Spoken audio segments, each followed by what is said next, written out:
Olá pessoal, eu sou a Janaína, eu estou fazendo esse trabalho do professor Douglas, da matéria de modelagem de dados, e junto comigo estão os alunos Jonathan e Bruna.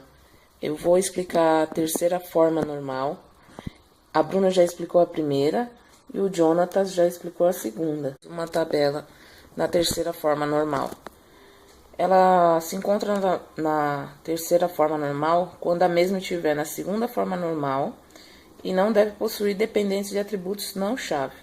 Ou seja, ela tem que se encontrar na segunda forma normal, que também tem que estar na primeira forma normal para poder formar a segunda, sem atributos repetidos, e todos os atributos não-chave foram totalmente dependentes da chave primária. E isso ela se encontra na segunda forma normal. Quando ela está na terceira, ela não deve possuir dependentes de atributos não-chave. Por exemplo, todos os atributos, eu tenho um atributo código do produto, que é o meu atributo-chave. Os outros que vêm, os outros atributos não-chave dessa tabela, eles não podem depender dessa tabela do meu atributo-chave. Elas não podem depender desse atributo código do produto. Nós temos aqui essa tabela que o Jonathan e a Bruna já usaram. Então, ela já está na primeira forma normal, tá? Aqui ela já está separada na primeira forma normal. Com o código do pedido, o código do cliente, o seu endereço e a data do pedido. E aqui embaixo o código do pedido, o código do produto, o produto e a quantidade do pedido. Que a tabela anterior foi transformada nessa daqui, que já está na segunda forma normal. Ou seja, esses daqui que estão com a seta são todos os atributos-chave. Nessa tabela, como nós temos todos esses atributos-chave, a gente teria que formar uma outra tabela. Tá vendo? Esses atributos-chave nós não faremos a comparação. Nós vamos comparar os atributos não-chave, ou seja, o cliente com o endereço, a data do pedido, o produto e a quantidade de pedido. O cliente depende do endereço? Sim, ele depende do endereço, porque se eu alterar o meu cliente, eu vou ter que fazer a alteração do meu endereço. Essa data do pedido depende de algum desses para poder fazer a comparação? Não, porque mesmo que eu altere o cliente, eu vou ter a minha data de pedido. Ou se eu alterar o endereço, eu ainda vou ter a data do pedido. Tudo bem, agora que a gente identificou esses dois, eles vão formar uma tabela, ou seja, um cliente e endereço. Agora, a data do pedido depende do produto? Não depende. Por quê? Porque mesmo que eu altere essa data do pedido, eu vou continuar tendo um produto. Então, ele não faz alteração nenhuma.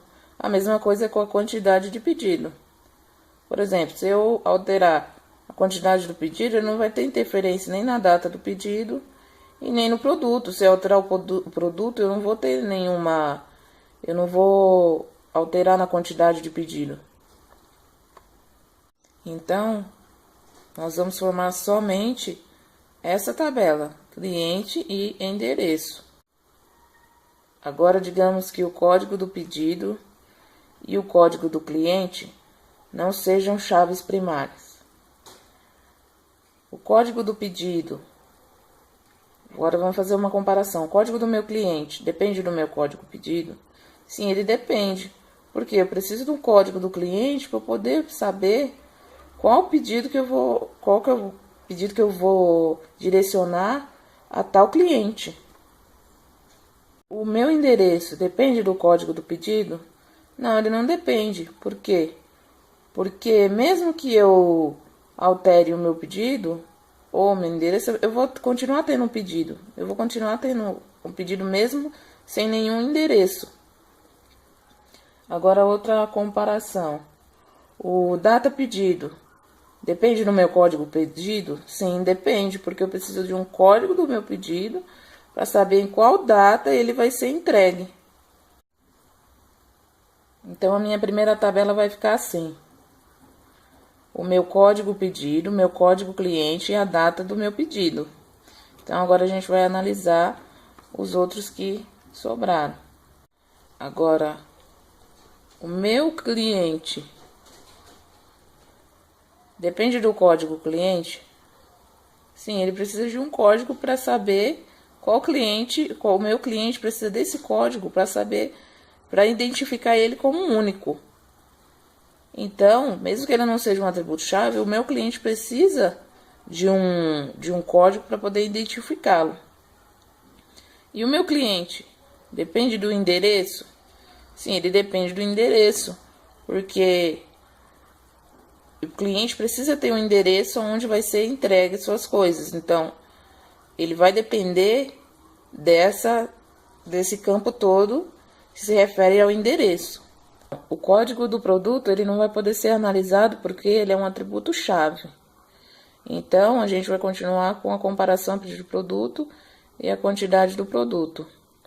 O produto e a quantidade do produto não vão depender de nenhum desses outros atributos. Então, a minha tabela vai ficar assim: o código do cliente, o cliente e o endereço, que eles são os únicos não chave primária que se relacionam entre si.